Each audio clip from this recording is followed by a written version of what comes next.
it's time to sit back and relax with your favorite drink. And listen.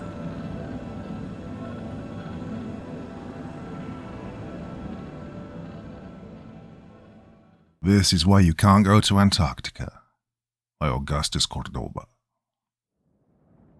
Part 1. The wind out here screams like something alive, battering the glass of my cabin window hard enough to shake me awake. I'm Dr. Jim Latham, geophysicist, 5 weeks deep into hell aboard the naval vessel Asterion, cutting through the frozen black toward the bottom of the world. My fingers twitch as I flip open the dossier on my desk. Not from cold, but from the truth buried inside those pages. Sleep's just a fading memory. When I do close my eyes, I fall straight into the same nightmare. Endless voids under miles of ancient ice, and something down there waking up after sleeping for thousands of years. I wake up soaked in sweat, even though the ship's always freezing. The doc says I'm not the only one losing it. The rest of the crew is getting torn up by these dreams too. Even the Asterion seems to hate where we're headed. Twice now the engines have died for no reason, and the chief engineer just shrugs. No answers, just silence. Our navigation gear has been acting up, feeding us coordinates that don't make sense, only to correct themselves seconds later. And the radios? Static mostly. But when we ran the recordings through analysis, it wasn't just noise. There were patterns, structured, intentional. This morning the thermometer read minus 15 degrees Celsius. Through the porthole I watched the icebergs drift past like sleeping giants. 9/10 of their bulk hidden underwater. Just like our mission, most of it concealed, dangerous, and way bigger than anyone's admitted. It all started 3 months ago. I just wrapped up a lecture at Columbia on seismic anomalies near the poles. And that's when they approached. 2 men in spotless military dress, out of place and too polished for comfort. Oh, and they weren't there for a chat.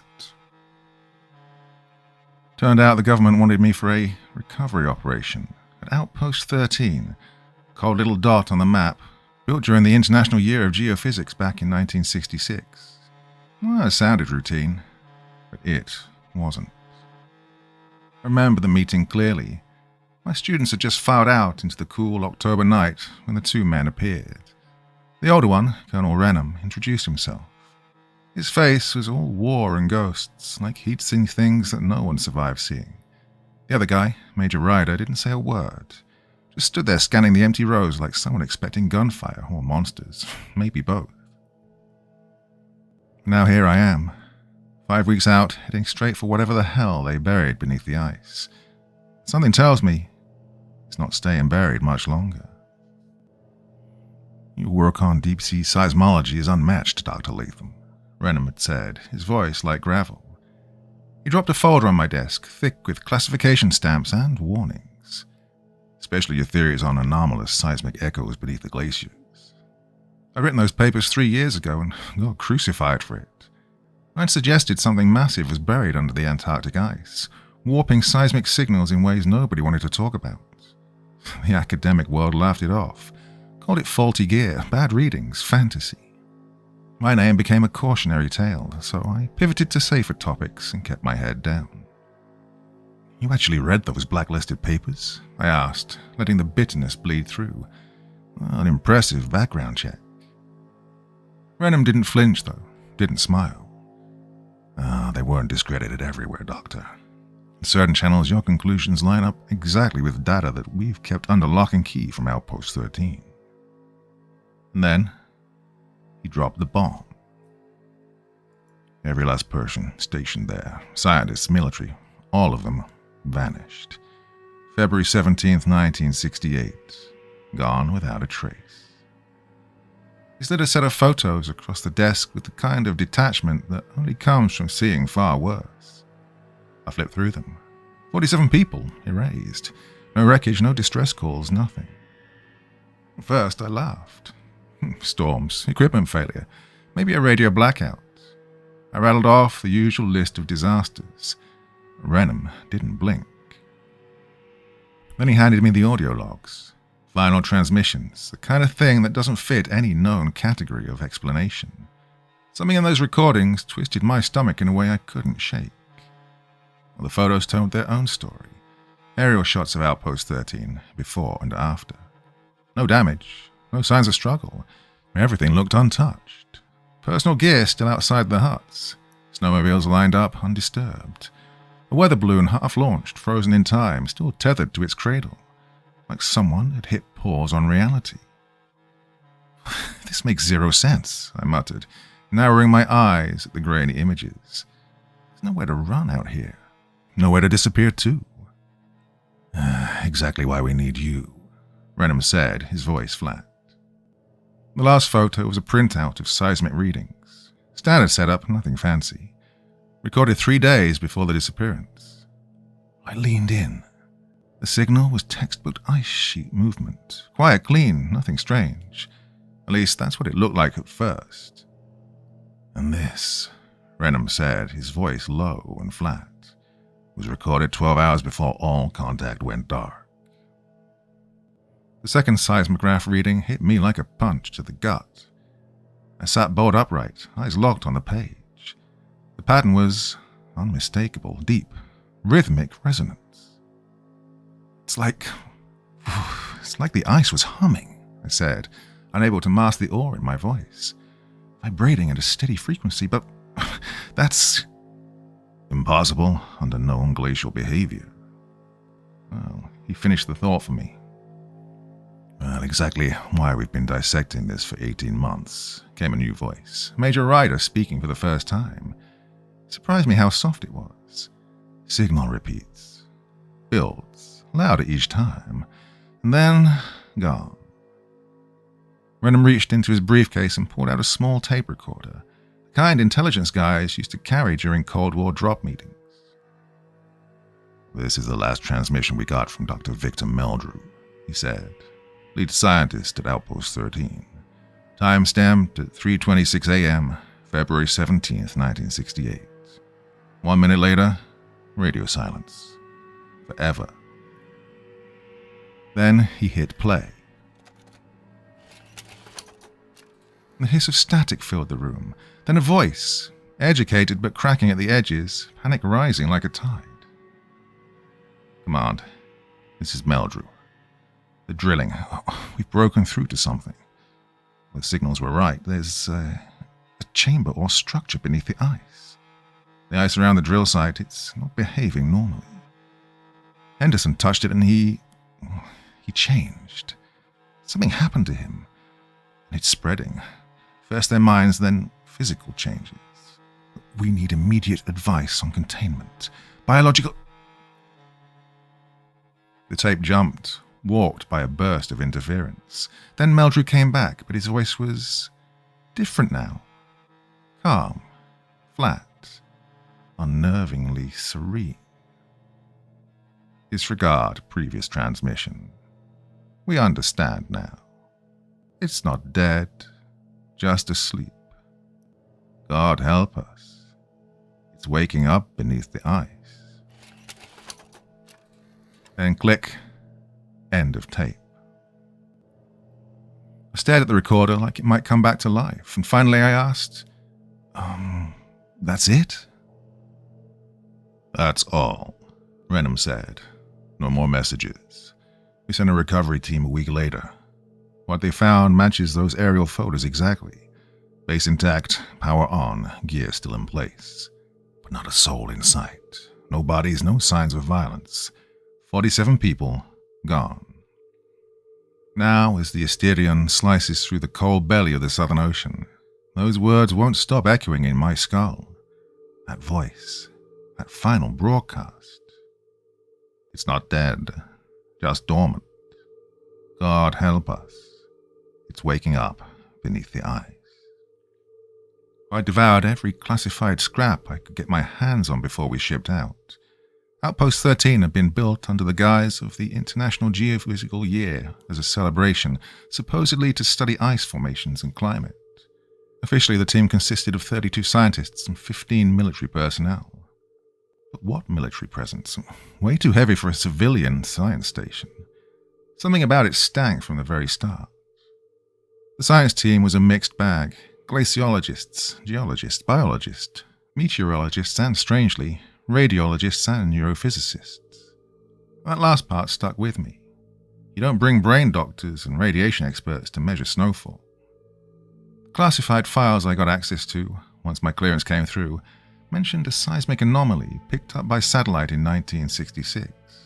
Something big enough, weird enough, to justify building Outpost 13 right on top of it. What shook me more than anything was learning that a second team had been sent in, 6 months after the original crew vanished. No one told me that during the initial briefings. No mention, like it had never happened. What little remained of the records was redacted to hell, just enough to see that a crew was sent, some gear was moved, and someone signed off on it. No mission logs, no results, just silence.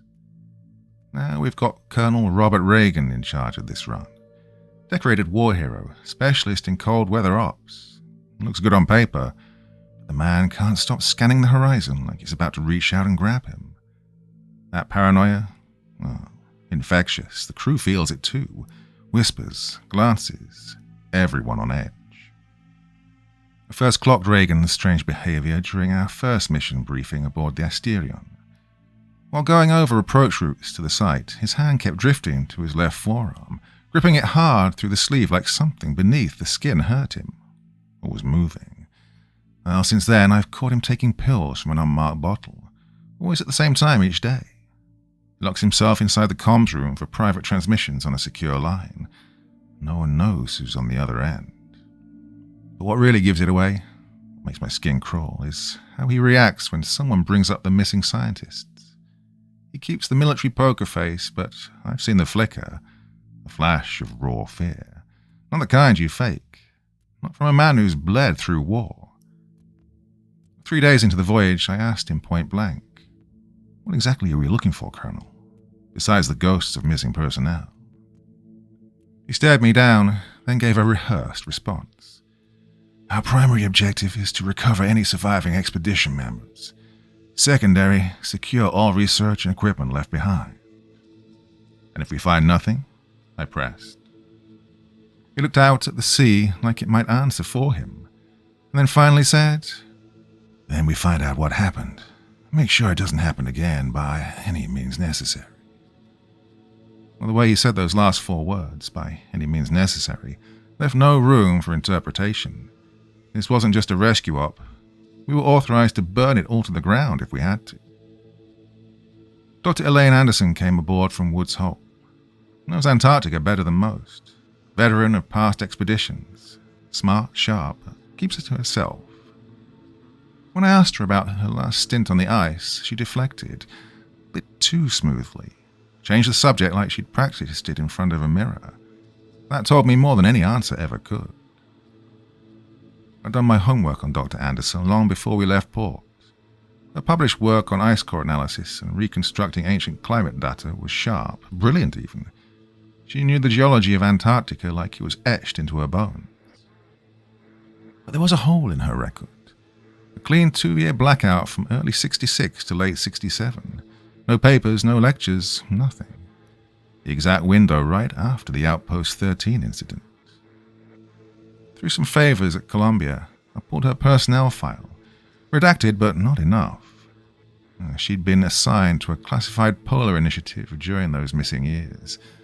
The dots weren't just connecting anymore, they were flashing red. My suspicions locked in one night over dinner in the ship's mess. I casually brought up a peculiar glacial formation near the Ross ice shelf. "Well, they call it the Cathedral," I said, my eyes on her. "Well, there is no such formation," she snapped, too fast. She realized it a second too late. The cathedral was real but obscure, known only to those who'd actually been to that stretch of ice. In trying to deny it, she confirmed what she wasn't supposed to reveal. I pressed her, asked her where she'd heard of it. Again she deflected, said it came from a colleague's photos, but her eyes flicked toward Colonel Reagan, who gave her the slightest shake of his head. They thought it was subtle. It wasn't. Lieutenant Martin Hayes runs our comms. At first, his pitch-black sense of humor was a welcome distraction from the thickening dread, but lately his jokes have curdled into something darker. Maybe they found something better down there, he muttered yesterday. Something worth becoming. Hayes isn't just your average comms officer. I've seen him tinkering with the gear, swapping out standard components with high-grade experimental stuff that definitely wasn't listed in our manifest. Some of it looked custom. Signal filters, frequency analyzers designed to pick up something else, something not in the usual radio bands. I asked him about it, and he smiled like a man holding secrets and said it was all just backup systems. Antarctica's hell on comms, after all. But it wasn't the gear that rattled me most. It was what happened during week 4. He'd been logging background radiation, routine check supposedly, when the instruments jumped. A spike, right as a strange aurora twisted across the southern sky. Not the usual green wash, this was different. Alien. Instead of reporting it, Hayes scribbled notes in his personal log. Caught a glimpse later, page after page of prior entries, dates, times, frequencies. Notes like pattern recognition improving and frequency match at 94%. He's been tracking something and he's getting closer to it. Dr. Eddie Grant, our medic, is another one to watch. Keeps pristine records on everyone's health, physical and mental. Acts like it's protocol, well, maybe it is. I've caught him staring at me when he thinks I'm not looking. Eyes narrowed, pen moving fast, like he's watching for a crack to show. I asked him about it, but he brushed it off. Standard psychological monitoring, he claimed. But I've seen the look in his eyes. He's not just taking notes. He's expecting something to happen, something inevitable. Grant's medical record reads like a damn blueprint for brilliance. Harvard Med, residency at Johns Hopkins, published work on human physiology under extreme conditions. On paper, the man's untouchable. But out here, well, something's off. His gear's way too advanced for a standard field op. He's lugging around neurological monitors better suited for high-security research labs than a freezing steel coffin slicing through Antarctic waters. And the blood samples, far more than what standard medical protocol requires. He takes them often, quietly, usually after midnight when most of the crew's out cold. During my mandatory physical, he went off script, started asking pointed questions about my sleep. Not just if I was rested, but if I'd had strange dreams, specifically dreams involving impossible geometries and non-Euclidean structures. I asked him what the hell that had to do with frostbite or fatigue. When he brushed it off, said these kinds of questions were standard in polar psych evaluations, early signs of stress, sensory distortion, the usual excuses. But I've worked Arctic missions before. No one ever asked me about mind-bending dreams or mental contamination. Then I found his notes. He must have left them behind by mistake, tucked into a stack of journals in the ship's library. Handwritten, clinical, cold. Pages detailing how to track and document changes in cognition. Protocols for identifying neurological breakdown under exposure to something undefined, something alien. The terminology, nothing I recognized. It wasn't from any medical handbook. This was custom-made, specialized, built for whatever this mission really is. It's not just Grant. Strange things started happening the deeper south we got.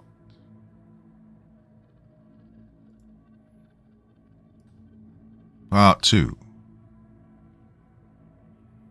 The further south we got, systems began to fail more often. Navigation equipment spitting out coordinates that made no damn sense. For a few terrifying minutes, we were apparently traveling northeast while the sun was setting behind us. Then everything corrected, like nothing had happened. But the dreams, that's what gets under your skin. Vivid, hyper-real visions of something ancient buried in the ice. Endless black holes, cyclopean structures too vast for the mind to hold. And I'm not the only one seeing them. Half the crew's whispering about these nightmares. Well, the first major incident came 2 weeks in. Every chronometer on board, mechanical, digital, analog, stopped cold, all of them at once, for exactly 3 minutes and 27 seconds. Then they ticked back to life like nothing had happened. Engineering had no answers.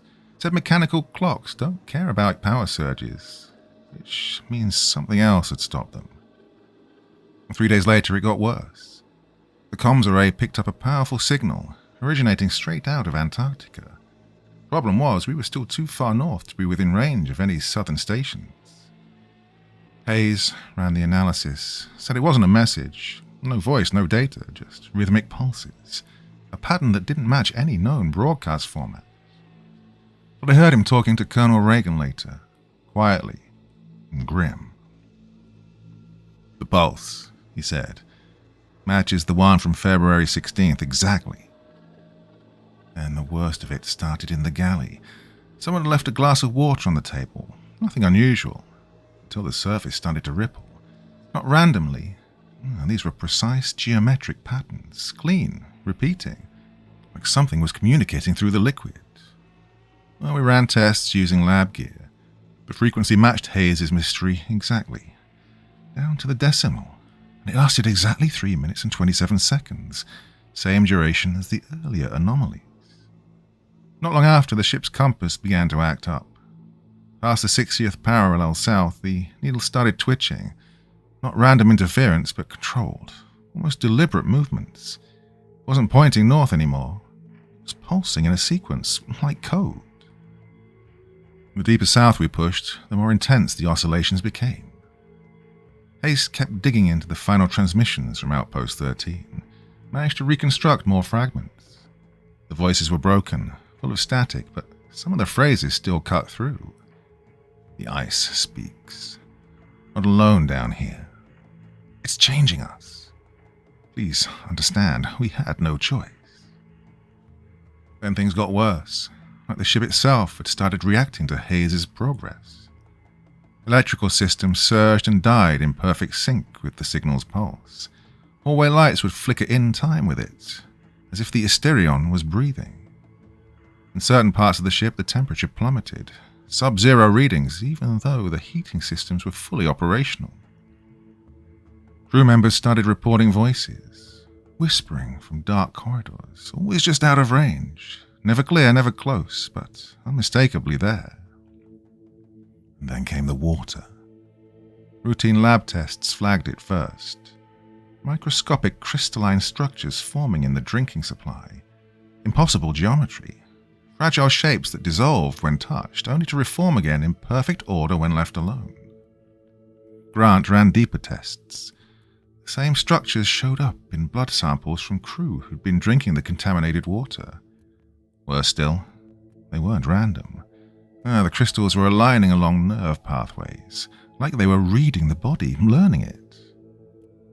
And then the nightmares hit like a hammer. Mine always started the same way. Standing before a wall of ice, alive, breathing, pulsing with something that shouldn't exist. It's not moving physically, it's thinking, or worse, it's being thought. Something behind it isn't just alive. Well, it's too vast, too abstract, too unreal for the human mind to fully hold. As the nights went on, the dreams got more detailed. I'd find myself descending, falling through the layers of the Antarctic ice, each level a different era, the past frozen in perfect sequence. But the ice wasn't just frozen history. It remembered. The deeper I sank, the darker it became. White turned to blue, then to a black so absolute it should have swallowed light, but didn't. It glowed, a light that felt like a thought. At the bottom was always the same thing. The wall. Looked like ice, but acted like flesh. A vertical sheet of something alive, quivering with every step I took. When I got close, I could hear it beating. A double rhythm, one heartbeat, one brainwave. Aligned, human. And something behind it was listening. Something was behind that wall, not hiding, but waiting. It didn't speak, not with words, but it pushed straight into my head like a thought I didn't think. No language, just raw feeling. Ancient, watching, waking up. The worst part of it knew us, knew me, like it had been biding its time for this exact moment. I wasn't alone, others felt it too. Too many to chalk it up to coincidence. Anderson saw the wall in her dreams too. Same pulsing skin-like surface, same wrongness. Hayes said he dreamed of a radio that turned into every frequency at once, pulling in messages from nowhere and everywhere. Grant's visions were worse. People changing, morphing, after touching this black ice. Not dying, evolving. Their brains rewiring to handle data that shouldn't even exist. Structures made of meaning, not matter. Only Reagan claimed he wasn't dreaming at all. But the hollow look in his eyes and how often he slipped into Grant's medical bay told a different story. Well, we hit Outpost 13 at 0600 yesterday.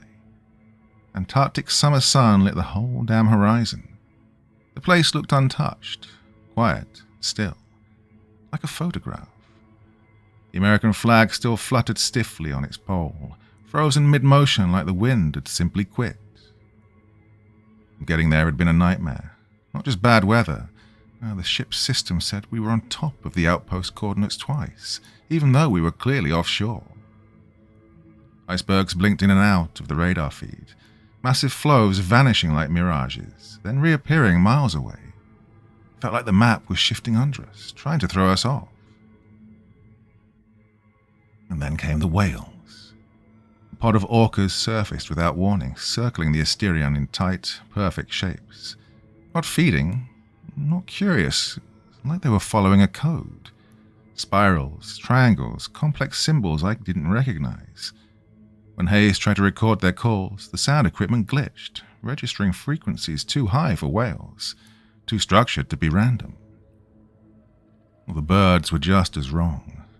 Flocks of seabirds formed impossible patterns in the sky, shapes that changed mid-air like living equations. Their shadows hit the deck and flowed across the surface like spilled oil, slithering against the grain of reality. And then the sea parted. Ice moved on its own, opening a corridor directly to the outpost. No collisions, no scraping, just a clean path, as if something down there wanted us to come in. Well, sonar went wild, pinging off enormous geometric shapes under the water. Too massive, too deliberate. Not rock, not natural. We prepped the landing party while the station came into full view. A cluster of buildings forming a broken circle around a central hub. Outliers stood alone. Storage, backup shelters, emergency shacks. The whole station perched on steel pylons just above the ice, suspended like it didn't trust the ground underneath. Well, neither did I. Dr. Anderson was the first to spot it through her binoculars. "No snow," she muttered. "That's not right." She was dead on. After almost 2 years left to the mercy of the Antarctic, the research station should have been buried under layers of frozen hell. But it wasn't. Not a flake out of place. The buildings looked almost untouched, like someone had been out here cleaning them up, keeping things tidy. But that was impossible. Even more off-putting, the wildlife, or rather the lack of it.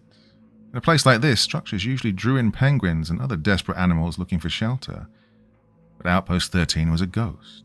No birds, no tracks, no movement, nothing.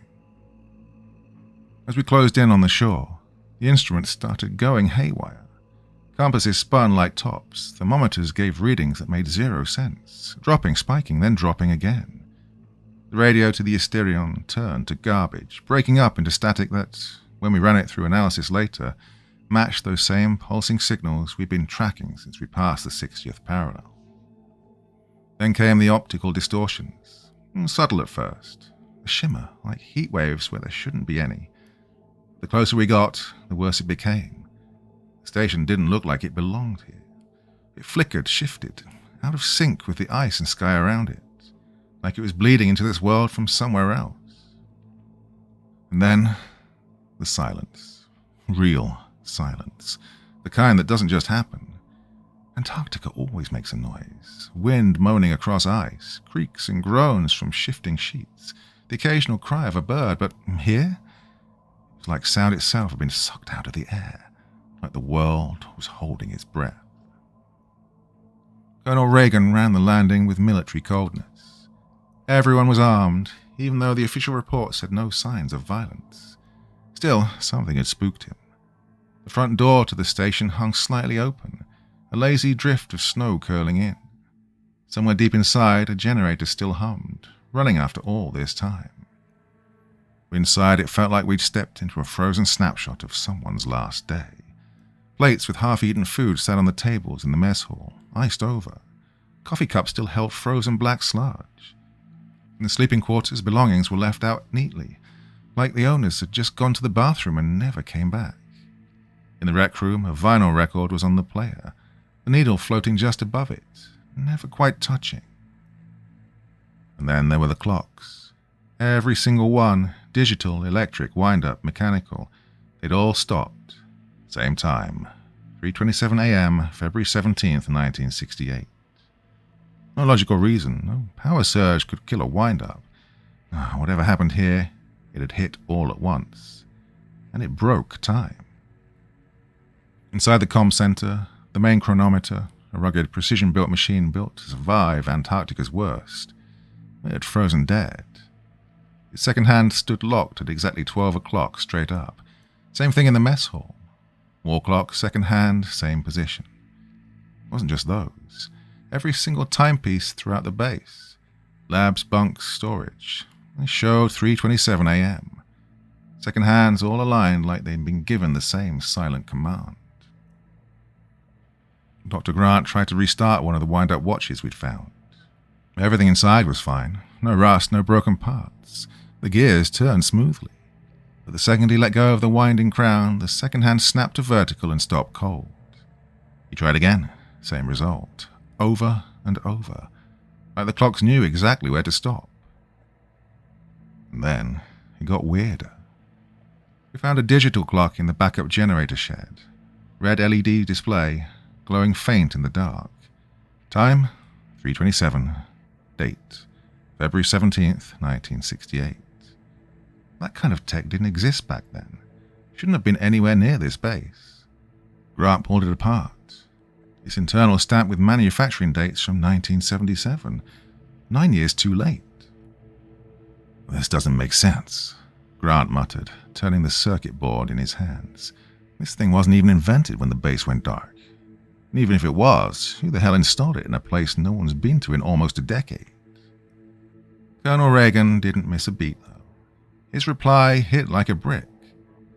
Who said no one's been here since? That's when my own wristwatch, which had been working just fine, started acting up. The second hand would pause at the vertical for exactly 3 minutes and 27 seconds, and then it would tick back to life. Every watch we brought in started doing the same thing by the end of day one, syncing with the dead clocks like they were answering some invisible call. Yeah, check for bodies, Reagan ordered, and for the first time, I heard fear crack in his voice. But we found none.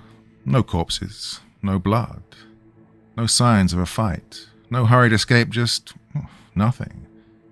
47 people gone without a trace, like they blinked out of existence mid-sentence. The lab wing was frozen in time, literally. Microscopes still had prepared slides in place. Centrifuges were loaded with half-processed samples. Most disturbing were the ice cores, dozens of them drilled from far beneath the base. Strange black particulates shimmered inside them, like obsidian dust suspended ancient in frozen time. I'd never seen anything like it in all my years of geology. Then there was a scene at one of the lab benches. A coffee cup beside a microscope, still half full. The liquid inside wasn't frozen. It should have been solid in this cold, but it was, well, it wasn't water. It was thick, black, and sluggish, almost like oil. When Grant tried to take a sample, the substance moved. It slithered up the metal probe like it was alive, fast. He yanked it back, slammed the probe into quarantine, and didn't say a word after that. Neither did we.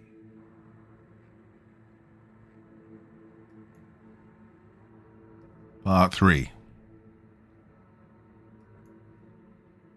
The walls were lined with specimen containers, each holding ice cores stacked in order of how deep they'd been ripped from the earth. The shallow ones looked harmless enough. Compressed snow hardening into clear ice, broken only by the occasional bubble or smear of grit. But the deeper the sample, the stranger they became.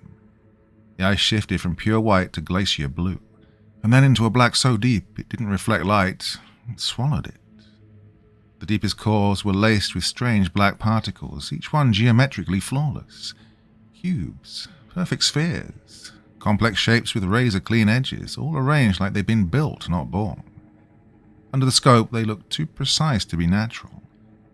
When Dr. Grant ran a small current through them, they moved, shifting, locking into new patterns like they were reacting to him.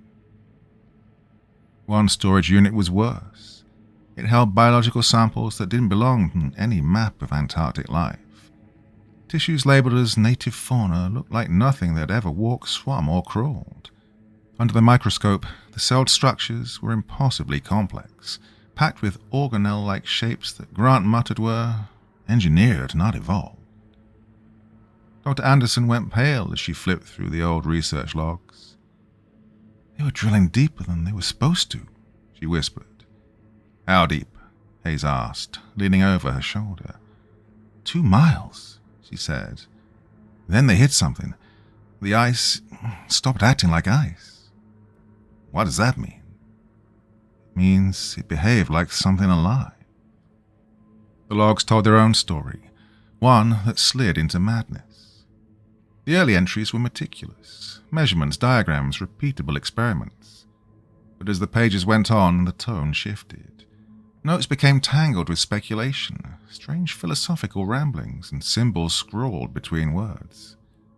Dr. Meldrew's handwriting warped, sharp alien glyphs bleeding into his once precise letters. By the end, all paragraphs were written in a script no human language had ever used, where fragments of advanced mathematics pulsed through it like veins. The medical records were worse. At the start, the team's physical exams were normal, human. But with each checkup, the anomalies stacked up. Slightly higher body temps, brainwave patterns shifting into new unfamiliar rhythms, night vision sharpening beyond human limits. Neural activity spiked in areas tied to pattern recognition and spatial reasoning, as if their minds were being rewired for something they hadn't signed up for.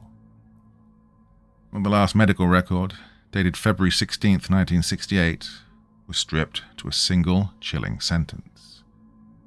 No longer baseline human. Classification pending taxonomic verification. That was it. No vitals, no charts, just that line. While digging through the lab, Anderson found a false compartment under one of the workstations. Inside, papers and files that weren't in any of the official logs. This was the real mission brief. They hadn't come out here for exploration, not really. The expedition had been sent to investigate something buried under the ice, something spotted by classified satellite scans. The documents painted a different picture, though. Secure transmissions between Outpost 13 and a military command center. Their talk focused on containment strategies and asset recovery, not science. One folder held a map showing the exact drilling site. The placement wasn't random. No, it was laser precise, aimed straight at a massive spherical object lodged 2 miles beneath the Antarctic ice. That night, after we'd set up camp in the gutted remains of the station, Reagan finally spoke up. "Ground-penetrating radar picked up a cavity directly under this place," he said quietly, like someone might be listening in. 2 miles down, perfect sphere. Not something nature put there. We were the only living souls for hundreds of miles, but his tone made my skin crawl. "And whatever happened to the last crew," he added, "started with that discovery." We met in the old conference room. Dusty walls, frozen in time 1968 decor, our modern gear forming a little island in the past. Reagan laid out a set of radar imaging maps, the scans stark and ghostly under the lantern light. This was first picked up earlier," he said, tapping the deepest scan, a flawless black circle cutting through layers of ice. "The tech back then was crude, but the void was undeniable." Well, the International Year of Geophysics had given them the perfect cover to build this station and start drilling. "Hey, how does a sphere like that form naturally?" I asked, though I already knew. "It doesn't," Anderson said, flatly before Reagan could answer. Her eyes locked on the radar image. At that depth, The ice would crush anything hollow. This was built. At that, Reagan's jaw tightened. They started as scientists, drilling ice cores, studying anomalies. But the deeper they went, the stranger he got. He slid a classified document across the table then. All sections were blacked out, heavily censored. And this was supposed to be the uncensored version. The black fragments showed up first, barely a meter down. Tests proved they weren't minerals, and they weren't meteorite dust either.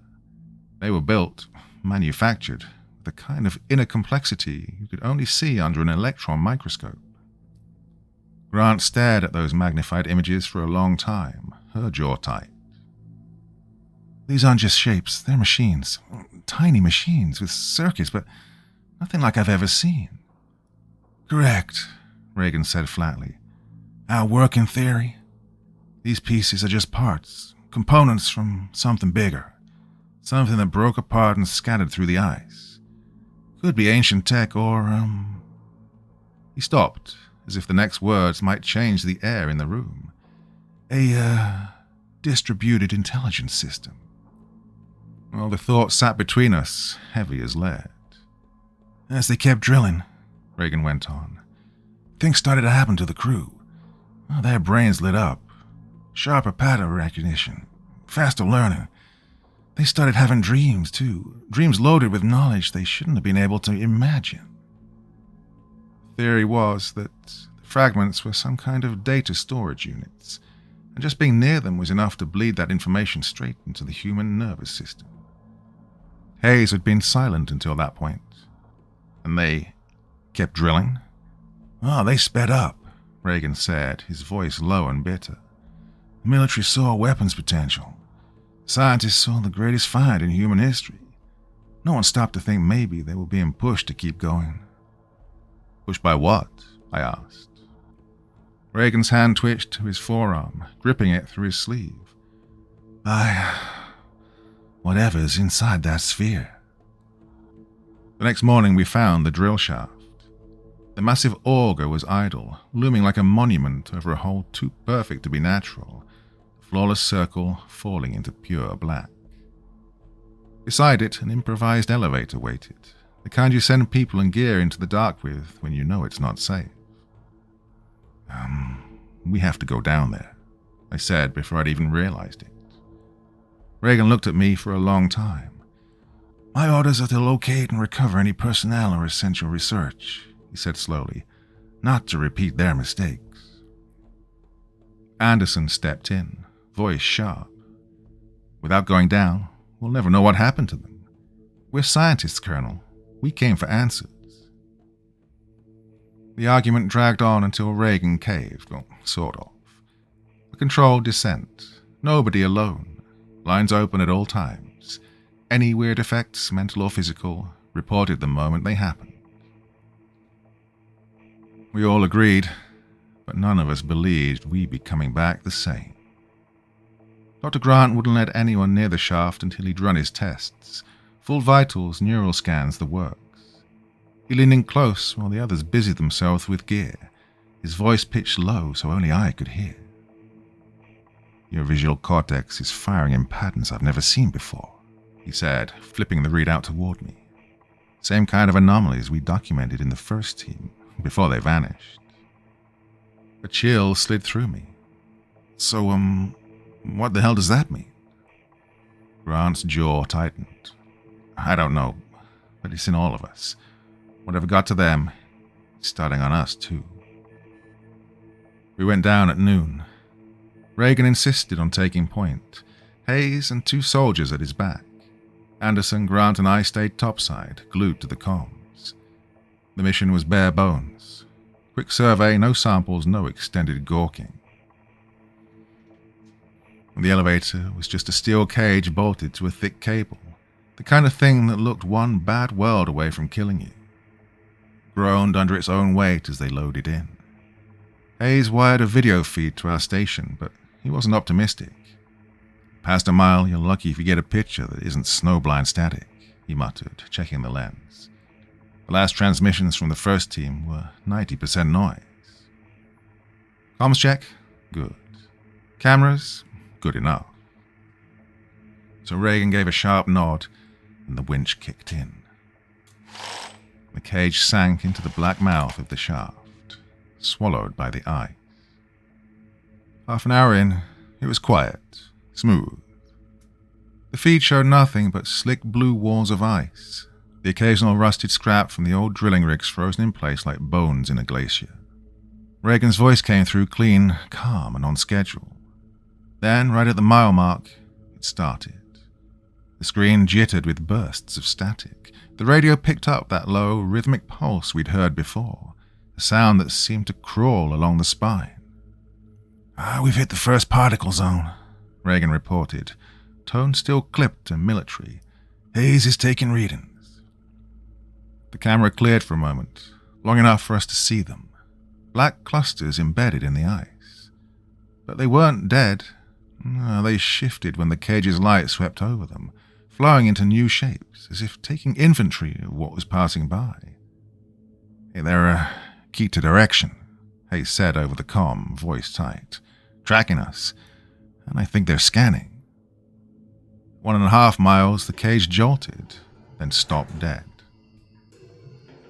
The brakes had engaged on their own.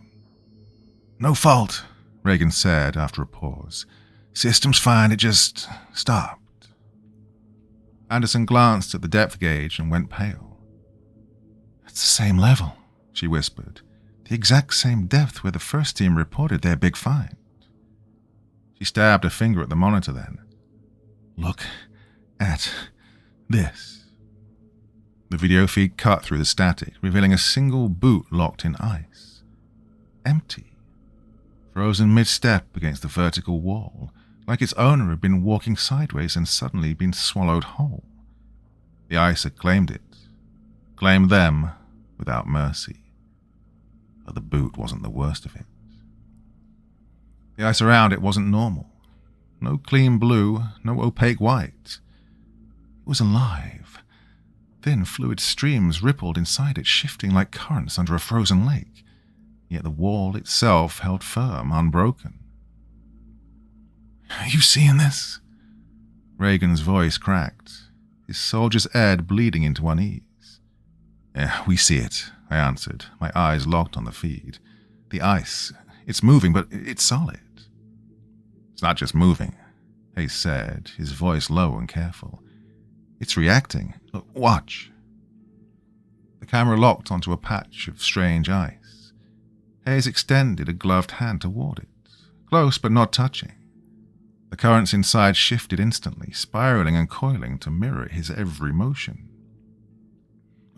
Do not touch it, I snapped. Continue the descent. The elevator groaned back into motion after some coaxing from the controls. As it sunk deeper, the shaft walls grew stranger.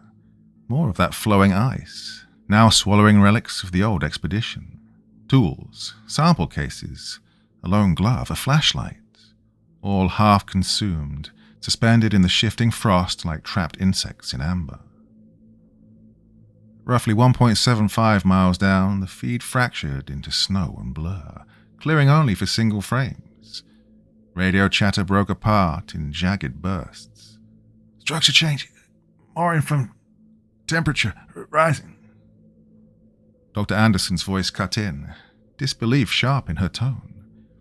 Temperature at 40 degrees and climbing. That's impossible. Not here, not at this depth. The elevator shuddered, then dropped another mile before grinding to a stop. The static cleared just long enough to show what waited below. The shaft opened into a massive chamber, at least 100 yards across, with a smooth domed ceiling. The walls were inked with markings, sprawling in patterns no human alphabet could claim. And it was warm. 50 degrees, deep under Antarctic ice. No visible heat source, no explanation. Oh my God! Reagan's voice came through crisp for the first time in minutes. It's all still here, exactly how they left it. The lost expedition hadn't vanished. They'd built something down here, something still waiting. The chamber was packed with high-end gear, all of it aimed at one thing, the far wall. A smooth vertical slab of ice, nothing like the rest of the place. It caught the light in a way that made it gleam like brushed steel inside of frozen water. This is impossible, Dr. Anderson breathed, the edge in her voice betraying the fact that cracks in her composure had just widened. At this depth, the pressure should have crushed this place flat. Yet here we are, I said, my words bouncing around the strange acoustics. From the footage, the first team had spent about an hour combing through this cavern. They'd stripped their camp above and dragged it all down here. Lab rigs, commerays, bunks, even kitchen gear. This wasn't a field stop. They'd moved in. They were living here, Hayes murmured, his camera sweeping across the gutted sleeping quarters. Why trade solid ground for this? The answer was staring at us from the far side of the cavern, the wall. The equipment was set up like an altar around it. It was perfectly straight, perfectly smooth, polished like a mirror, but still made of that strange living ice that we'd seen in the shaft. Part 4. I'm heading up. Reagan's voice cut through, hard and final. Hayes, keep filming. The rest of you catalog what you can. We'll talk before anyone goes near that wall again. When the elevator doors slid open an hour later, Reagan stepped out looking like he'd aged a decade. Sweat glistened on his forehead despite the station's steady climate control. His left hand was trembling. The wall, he said without any greeting, isn't natural. It's built, maintained. Built? By who? Grant asked. Reagan's eyes darkened. That's above even your clearance. What matters is what's on the other side. You know what's on the other side? I demanded. How the hell? 'Cause I've been here before, he snapped. He shoved up his sleeve, revealing what he'd been hiding from the start. His forearm was laced with black, like veins, but not. They pulsed in deliberate patterns, the same strange particulate that we'd seen in the ice cores, embedded under his skin like something grown there. I led the second expedition, he said flatly, 6 months after the first one vanished, and we found exactly what you just saw. The chamber, the gear, the wall. We'd been down there 3 weeks before. Reagan stopped mid-sentence, his eyes fixed on the black lattice running under his skin. Before what? Anderson pushed. Before the wall opened, he said flatly. Most of my crew went to it. I was running the elevator, bringing down more equipment. When I got back, they were gone, and this... He held up his arm, the dark web branching and shifting like it had a pulse. This started spreading. He said he clawed his way back to the surface, escaped. Why the hell wasn't this in our briefing? I snapped. Because the military's been carving me up ever since. Reagan's voice was acidic now. My blood's their lab. They're building weapons, comms tech, off of whatever's inside me. This mission, it's not a rescue. It's not recovery. It's about getting more of this from the source. The air went cold in my chest. We weren't here to save anyone. We were lab rats marched into the dark to see what it did to us. After hours of shouting, swearing, and staring at the wall like it might answer us, we went on anyway, set up a base in the chamber. Reagan kept his distance. We took shifts watching the wall, cataloguing what the first team had left behind. Hayes got most of their tech back online, gear way beyond anything you'd find on a geological survey. It hummed and whirred, a cluster of heavy-duty scanners locked on the wall. This is military hardware, Hayes muttered, hands moving over the controls like a safecracker. Screens came alive, feeding us waves of data that made no sense. Complex pulsing patterns, looping like the thing on the other side was breathing. Low-frequency signals, Hayes said, his eyes narrowing. From behind it. He boosted the gain, and it hit me. Well, not a sound exactly, more like a pressure drilling into the base of my skull. a noise you feel in your bones. My vision swam, my ears roared.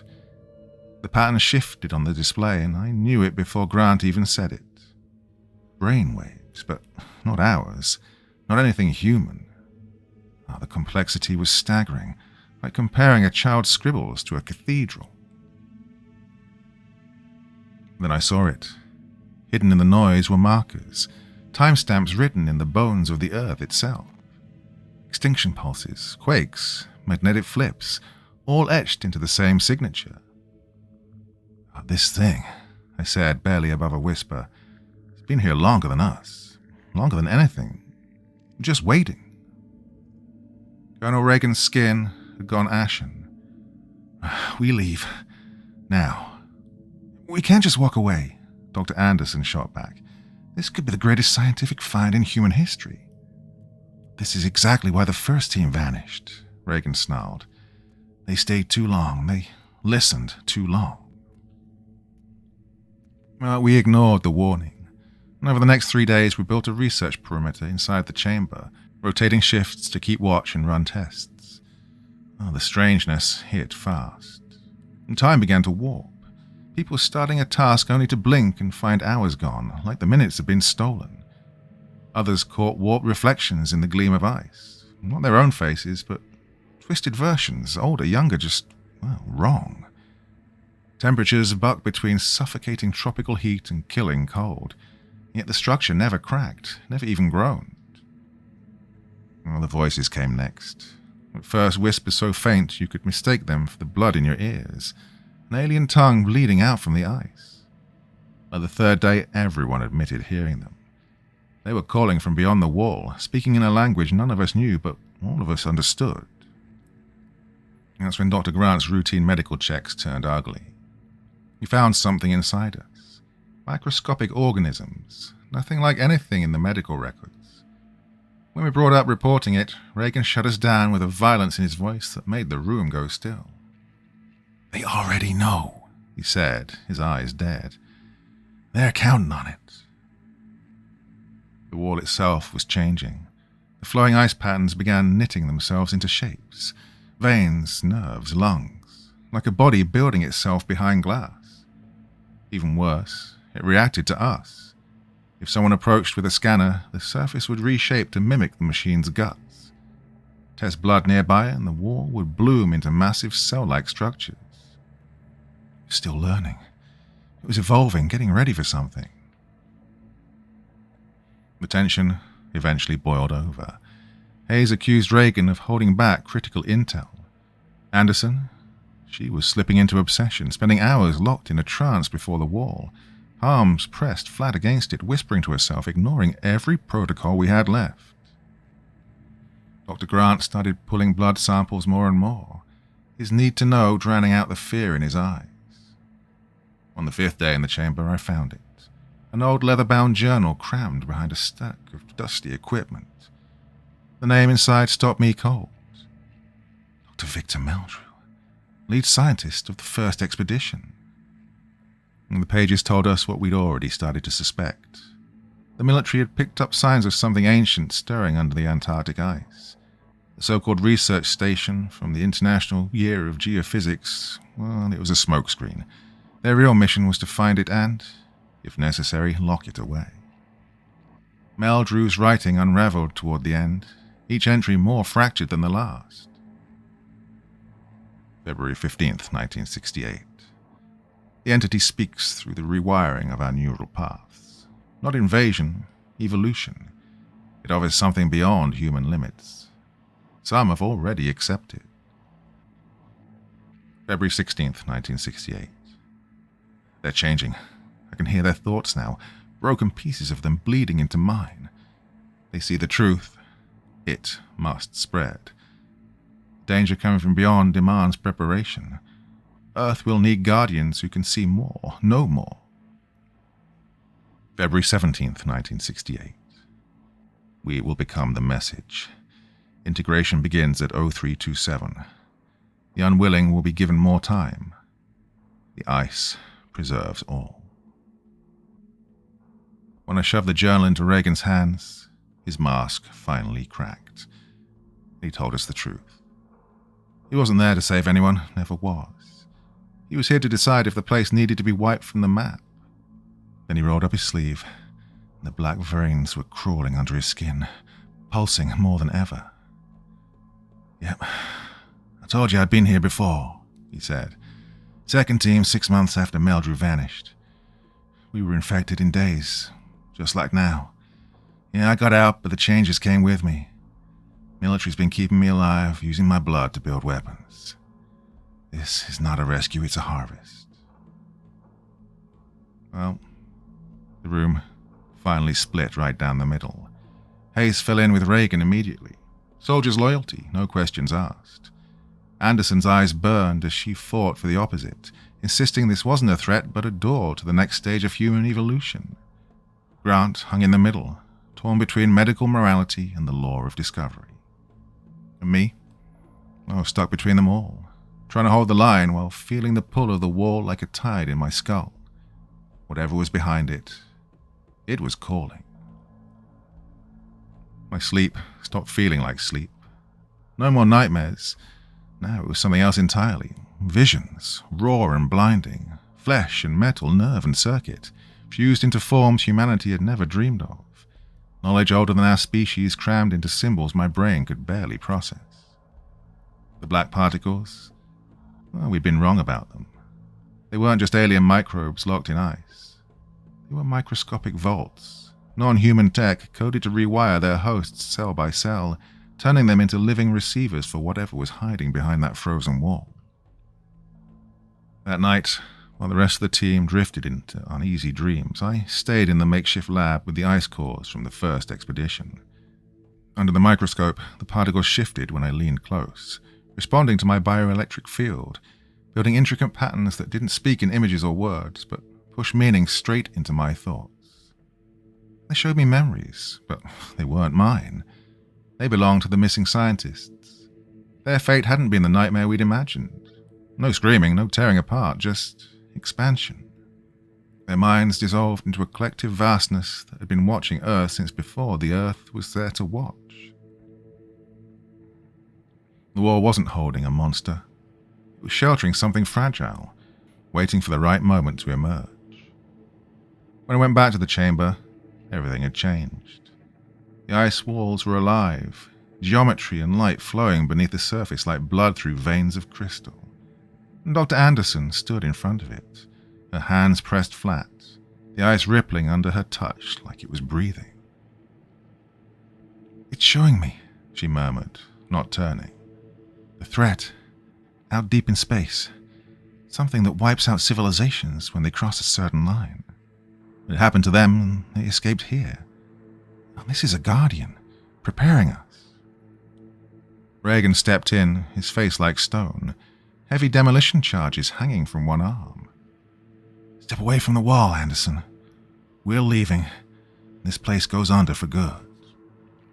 "You don't understand," she shot back, palms still on the shifting ice. "They're not invaders. They're survivors, refugees, hunted for millions of years. They hid here to warn us." "Oh, I understand fine," Reagan said coldly. "They're playing you. Same way they played the first team. They need human bodies to spread. They're parasites." "Symbionts," Anderson corrected. "They gave us their knowledge. We give them our form. Together we're more than either alone." In the elevator doorway, Hayes stood frozen, weapon drawn but eyes flickering with doubt. Dr. Grant edged along the chamber wall, medical scanner humming, recording the ice as it shifted faster and faster, like the wall itself was waking up. Grant's voice was tight, almost reverent, as he stared at the scanner. "They're not attacking ourselves. They're rewriting us. DNA neural pathways, shaping our brains for something new. Millions of years of evolution crammed into a handful of days." "That's why we blow this place," Reagan cut in, his tone like cold steel.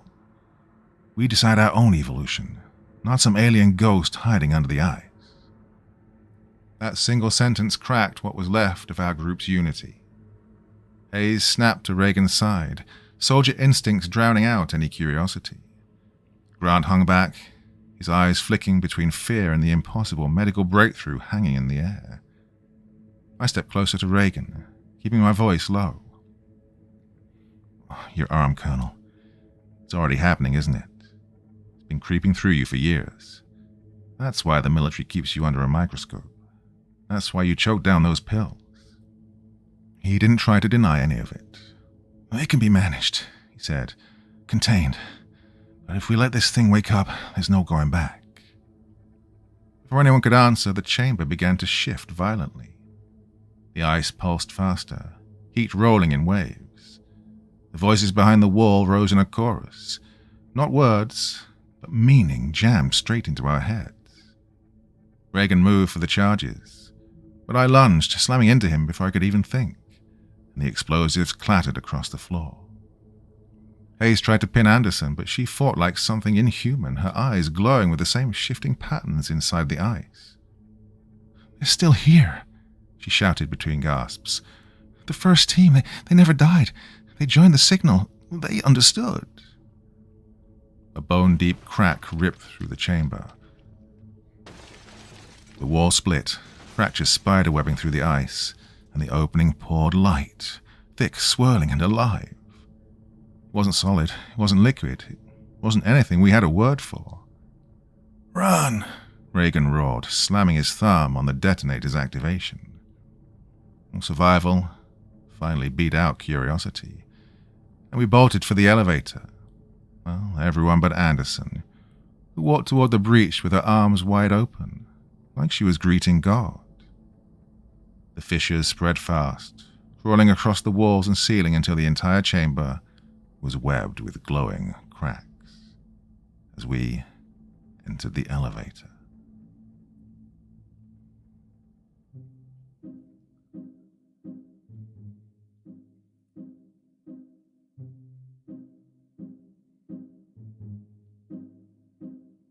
So, my dear friends, that's another favourite venue of mine for these stories. Either the Arctic or the Antarctic. Usually the Antarctic, because there's solid ground. It gives you a bit more sort of stuff to work with, I guess. I don't know what I'm talking about. Another huge recording session today, so the brain's going a bit wonky after that one. Anyway, so that footage was from a trip to Iceland that my wife took a few years ago. So hopefully that was a suitable backdrop for this evening's story, and I hope you enjoyed that one. So thoughts, feelings, anything you want to say about that in the comment section below the video, and as always, I will try to join in the conversation as best I can. So back again some point in the weekend, probably Sunday.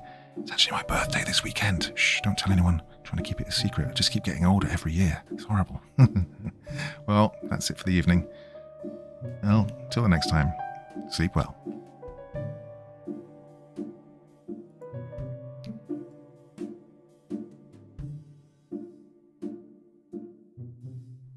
Thank you so much for taking the time to listen to this story today. Really means a lot to me and to the author of the story, of course. Well, if you want to know more about me, I'm pretty much everywhere on social media. You can find me on Facebook, Twitter, Instagram. You can download my music on SoundCloud. I've got a Patreon if you feel like. Throw me $1 or $2. Very much appreciated. And of course, on Reddit, I have a place where you can leave stories if you want me to read one that you've written. Well, hoping to see you all again very soon. Till then, sweet dreams. Bye-bye.